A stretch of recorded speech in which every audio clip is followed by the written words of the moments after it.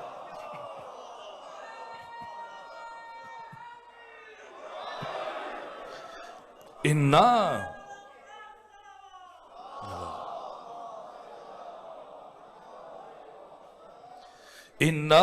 أَعْطَيْنَاكَ الْكَوْثَرَ فَصَلِّ لِرَبِّكَ۔ تو اپنے رب کی نماز پڑھیے۔ یہ کون سی نماز ہے جس کا امر کیا جا رہا ہے کوثر کے نزول پر پیغمبر کو؟ یہ نماز تہجد ہے، یہ نماز شب ہے۔ تو کیا پیغمبر اس سے پہلے نماز شب نہیں پڑھتے تھے؟ پڑھتے تھے۔ تو پھر کیوں حکم دیا جا رہا ہے جب پیغمبر پہلے سے کام کر رہے ہیں؟ تو پیغمبر پہلے نماز تہجد کو مستحب کی نیت سے پڑھتے تھے، لیکن سیدہ کے نور کے نزول کے بعد اللہ نے ختمی مرتبت پر نماز تہجد کو واجب قرار دے دیا۔ اب پڑھیں گے اور واجب کی نیت سے پڑھیں گے، شکر نعمت کے طور پر۔ لیکن نماز نہ، نماز کافی نہیں ہے۔ فَصَلِّ لِرَبِّكَ، نماز پڑھیں اور وَانْحَرْ، قربانی دیجیے۔ اب غروب فاطمہ کی طرف بڑھیں گے۔ طلوع فاطمہ کی طرف اشارہ کیا، اور وقت چونکہ سمٹ رہا ہے اس لیے میں بھی اپنی گفتگو کو آخری مرحلے میں لے جانے کی کوشش کر رہا ہوں۔ فَصَلِّ لِرَبِّكَ وَانْحَرْ، نماز کافی نہیں ہے، اب اونٹ کی قربانی کیجیے، اونٹ نہر کیجیے۔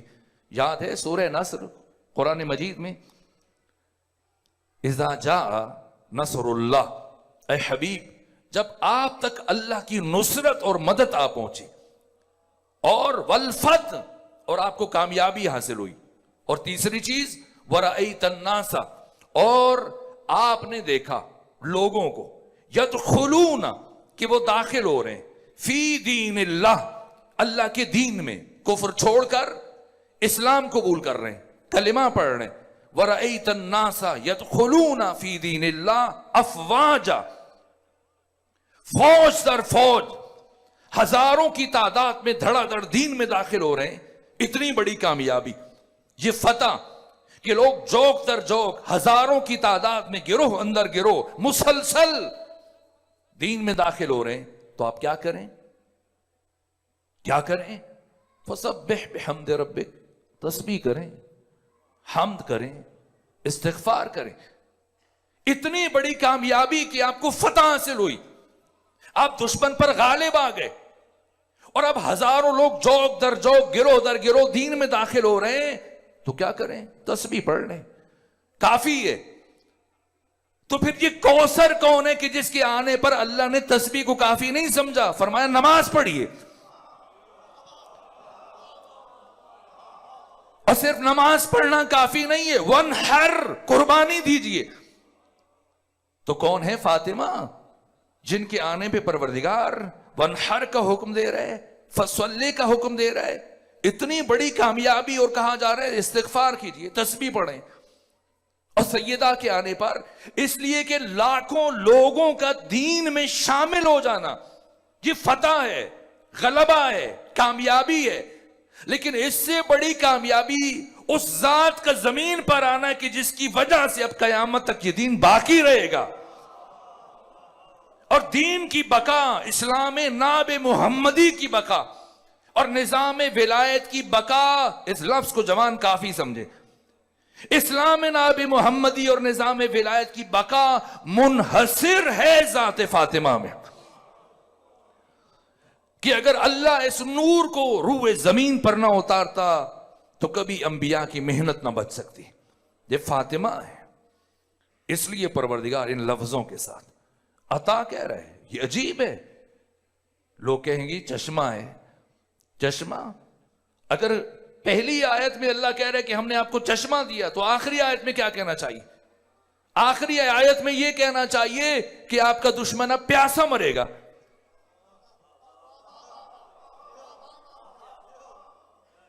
یہ قرآن کی فصاحت و بلاغت کا تقاضا ہے. اگر پیغمبر یہ کہے مثلا میں نے آپ کو پانی دے دیا اور آپ کا دشمن آپ کو پانی نہیں دے رہا ہے، تو یہی کہا جائے گا کہ وہ پیاسا مرے گا، ہم نے آپ کو کوثر عطا کیا. نہ، اللہ کہہ رہے اب دشمن ابتر ہے، وہ بے اولاد ہے. اور اللہ لفظ عطا استعمال کر رہے. نبوت دی عطا نہیں کا، رسالت دی عطا نہیں کا، عصمت و طہارت دی عطا نہیں کا، جنت دی، شفاعت دی عطا نہیں کا، قرآن دیا عطا نہیں کا. خود قرآن بیان کر رہے اپنے بارے میں، جسے آپ بغیر وضو کے چھو نہیں سکتے. خود سمجھیے گا طہارت فاطمہ کس مقام پہ ہے، طہارت قرآن کس مقام پر ہے.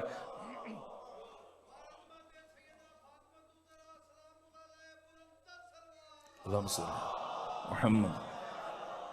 کس سے تقابل کرے؟ جب اللہ نے قرآن دیا پیغمبر کو کیا کہا؟ یہ قرآن کی آیت ہے. وَلَقَدْ آتَيْنَاكَ سَبْعًا مِّنَ الْمَثَانِي وَالْقُرْآنَ الْعَظِيمِ. ہم نے آپ کو قرآن عطا کیا؟ نہ، اللہ نے فرمایا ہم نے آپ کو قرآن دیا. ایتا الگ ہے، عطا الگ ہے. ایتا عوض، صلہ، بدلہ، جزا. عطا کسی کو اس کے حق سے زیادہ دینا. اللہ جب قرآن دے رہا ہے تو عطا نہیں کہا، جب کوثر کی بار یہی عطا کہہ رہا ہے. اسی لیے جب قرآن کی آیتیں نازل ہوتی رہیں، 6236 آیتیں نازل ہوئیں. مجھے بتائیں کسی ایک آیت کے نزول کے لیے اللہ نے پیغمبر سے کہا پہلے اٹھے تاکہ آیت دوں؟ کبھی ایسے ہوا؟ نہ. پیغمبر اگر کھڑے ہیں تو کھڑے کھڑے آیت لے لی، اگر سوار ہیں چل رہے ہیں سواری پہ آیات نازل ہوئیں، حالت نماز میں آیات نازل ہوئیں. اگر بیٹھے ہیں جبرائیل آئے، ایسا نہیں کہ اٹھ کے کھڑے ہوئے ہو نا، بیٹھے بیٹھے قرآن وصول کر لیا. اگر پیغمبر لیٹے ہیں قرآن کی آیات نازل ہوئی، لیٹے لیٹے اللہ کی وحی کو سینے میں اتارا، آیات کو قبول کیا. اور یہ بخاری اور مسلم کے الفاظ ہیں جسے سواد اعظم اور جمہور قرآن کے بعد سب سے زیادہ اہمیت دیتے ہیں، کہ جب بھی کلما دخلت علیہ فاطمہ الزہرا، قرآن جس کیفیت میں پیغمبر نازل و قبول کیا.